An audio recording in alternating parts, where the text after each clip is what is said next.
കേരളത്തിൻ്റെ കാർഷികോത്സവമാണ് വിഷു. മലയാളികൾക്ക് ഓണം പോലെ തന്നെ പ്രധാനപ്പെട്ട മറ്റൊരു ഉത്സവവും കൂടിയാണ് വിഷു. മേടം 1-നാണ് വിഷു ആഘോഷിക്കുന്നത്. അടുത്ത കൊല്ലത്തെ ഒരു ഫലത്തെക്കുറിച്ചും ഇക്കാലയളവിൽ ജനങ്ങൾ ചിന്തിക്കുന്നു. വിഷുഫലം എന്നാണ് ഇതിന് പറയുക. വിഷുവിന് പ്രധാനപ്പെട്ട ചടങ്ങുകൾ വിഷുക്കണി, വിഷുക്കൈനീട്ടം, പടക്കം പൊട്ടിക്കുക എന്നിവയെല്ലാമാണ്. അപ്പം നമ്മൾ ഇന്നത്തെ വീഡിയോയിൽ എങ്ങനെയാണ് വിഷുക്കണി വെക്കേണ്ടത് എന്നാണ് നോക്കുന്നത്. വിഷുക്കണി ഒരുക്കേണ്ടതിന് ആവശ്യമായ ദ്രവ്യങ്ങൾ: നിലവിളക്ക്, ഓട്ടുരുളി, ഉണക്കലരി, നെല്ല്, നാളികേരം, സ്വർണ്ണ നിറമുള്ള കണിവെള്ളരി, ചക്ക, മാങ്ങ, കദളിപ്പഴം, വാൽക്കണ്ണാടി. വാൽക്കണ്ണാടി ആറന്മുള ലോഹക്കണ്ണാടിയാണ് ഉപയോഗിക്കേണ്ടത്. കൃഷ്ണവിഗ്രഹം, കണിക്കൊന്ന പൂവ്, എള്ളെണ്ണ, തിരി, കോടിമുണ്ട്, ഗ്രന്ഥം, നാണയങ്ങൾ, സ്വർണം, കുങ്കുമം, കൺമഷി, വെറ്റില, അടയ്ക്ക, ഓട്ടുകിണ്ടി, വെള്ളം എന്നിവയാണ് വിഷുക്കണി ഒരുക്കേണ്ടതിന് ആവശ്യമായ ദ്രവ്യങ്ങൾ. വിഷുക്കണി എങ്ങനെ ഒരുക്കാമെന്ന് നോക്കാം നമുക്ക്. കണി ഒരുക്കുന്നതിന് കൃത്യമായ ചിട്ടകളുണ്ട്. പ്രാദേശികമായ ചില ഭേദഗതികൾ ഇതിൽ വന്നേക്കാം. ഓരോ വസ്തുവും സത്വ, രജ, തമോ ഗുണമുള്ളവയാണ്. കണിയൊരുക്കുവാൻ സത്വഗുണമുള്ളവ മാത്രമേ പരിഗണിക്കാവൂ. തേച്ചു വൃത്തിയാക്കിയ നിലവിളക്കേ ഉപയോഗിക്കാവൂ. ഓട്ടുരുളിയിൽ കണിയൊരുക്കണം. ഉരുളി തേച്ച് വൃത്തിയാക്കണം. ഉണക്കലരിയും നെല്ലും ചേർത്ത് പകുതിയോളം നിറയ്ക്കുക. ഇതിൽ നാളികേരമുറി വയ്ക്കണം.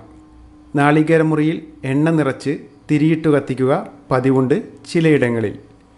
സ്വർണ്ണവർണ്ണത്തിലുള്ള കണിവെള്ളരി ഇതിനൊപ്പം വയ്ക്കണം. ചക്ക, മാങ്ങ, കദളിപ്പഴം എന്നിവയാണ് പിന്നീട് വയ്ക്കേണ്ടത്. ചക്ക ഗണപതിയുടെ ഇഷ്ട ഭക്ഷണമാണെന്നാണ് വിശ്വാസം. മാങ്ങ സുബ്രഹ്മണ്യനും കദളിപ്പഴം ഉണ്ണിക്കണ്ണനും പ്രിയമാണ്. ഇത്രയുമായാൽ വാൽക്കണ്ണാടി വയ്ക്കാം. ഭഗവതിയുടെ സ്ഥാനമാണ് വാൽക്കണ്ണാടിക്ക്. കണിക്കൊപ്പം സ്വന്തം മുഖവും കണ്ടുണരാൻ കൂടിയാണിത്. ദൈവത്തിനൊപ്പം സ്വത്വം അറിയുക എന്ന സങ്കല്പവുമുണ്ട്. കൃഷ്ണവിഗ്രഹം ഇതിനടുത്ത് വയ്ക്കാം. എന്നാൽ ദീപപ്രഭ മൂലം ഒരു നിഴലും വിഗ്രഹത്തിൽ പതിക്കരുത്. തൊട്ടടുത്തുള്ള താലത്തിൽ കോടിമുണ്ടും ഗ്രന്ഥവും നാണയത്തൊട്ടുകളും സ്വർണവും വയ്ക്കണം. കുങ്കുമച്ചപ്പും കൺമഷിക്കൂട്ടും ഇതിനൊപ്പം വയ്ക്കുന്നവരുമുണ്ട്. നാണയത്തൊട്ടുകൾ വെറ്റിലയ്ക്കും പാക്കിനുമൊപ്പം വേണം വയ്ക്കാൻ. ലക്ഷ്മിയുടെ പ്രതീകമാണ് സ്വർണവും നാണയങ്ങളും. ഗ്രന്ഥം സരസ്വതിയെ കുറിക്കുന്നു. പച്ചക്കറി വിത്തുകൾ വയ്ക്കുന്നതും നല്ലതാണ്. കണി കണ്ട ശേഷം ഈ വിത്തുകൾ വിതയ്ക്കുന്ന പതിവും ചിലയിടങ്ങളിൽ ഇപ്പോഴുമുണ്ട്. ഓട്ടുകിണ്ടിയിൽ വെള്ളം നിറച്ചു വയ്ക്കണം. ജീവൻ്റെയും പ്രപഞ്ചത്തിൻ്റെയും ആധാരമായ ജലം കണ്ണിൽ തൊട്ട ശേഷമാവണം കണി കാണേണ്ടത്. വിഷുവിന് വിഷുക്കണി വയ്ക്കുന്നത് പോലെ തന്നെ മറ്റൊരു ആചാരമാണ് വിഷുക്കൈനീട്ടം. കണി കണ്ടതിന് ശേഷം ഗൃഹനാഥൻ കുടുംബാംഗങ്ങൾക്ക് നൽകുന്ന സമ്മാനമാണ് വിഷുക്കൈനീട്ടം എന്നറിയപ്പെടുന്നത്. ആദ്യകാലങ്ങളിൽ സ്വർണം, വെള്ളി എന്നിവയിൽ ഉണ്ടാക്കിയ നാണയങ്ങൾ ആയിരുന്നു നൽകിയിരുന്നത്. വർഷം മുഴുവൻ സമ്പൽ സമൃദ്ധി, ഐശ്വര്യം എന്നിവ ഉണ്ടാകട്ടെ എന്ന് അനുഗ്രഹിച്ചുകൊണ്ടാണ് കൈനീട്ടം നൽകുന്നത്. പ്രായമായവർ, പ്രായത്തിൽ കുറഞ്ഞവർക്കാണ് സാധാരണയായി കൈനീട്ടം നൽകുന്നത്.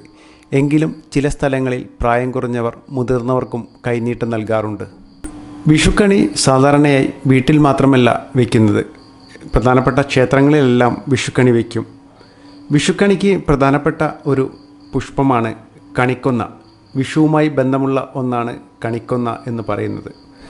കൊന്നപ്പൂ വിഷുക്കാലത്ത് കേരളത്തിലെങ്ങും പൂത്തു നിൽക്കുന്നത് നയനാനന്ദകരമായ കാഴ്ചയൊരുക്കുന്നു. വിഷുവിൻ്റെ പ്രധാന ചടങ്ങായ കണി കാണലിൽ കണിക്കൊന്ന നിർബന്ധമായ ഒരു പുഷ്പമാണ്. വേനലിൽ സ്വർണത്തിൻ്റെ നിധിശേഖരം തരുന്ന വൃക്ഷമെന്നാണ് കൊന്നയെപ്പറ്റി പുരാണങ്ങളിൽ പറയുന്നത്. വിഷുവിനായി നാട് ഒരുങ്ങുമ്പോഴേ കൊന്നകളും പൂത്തു തുടങ്ങും.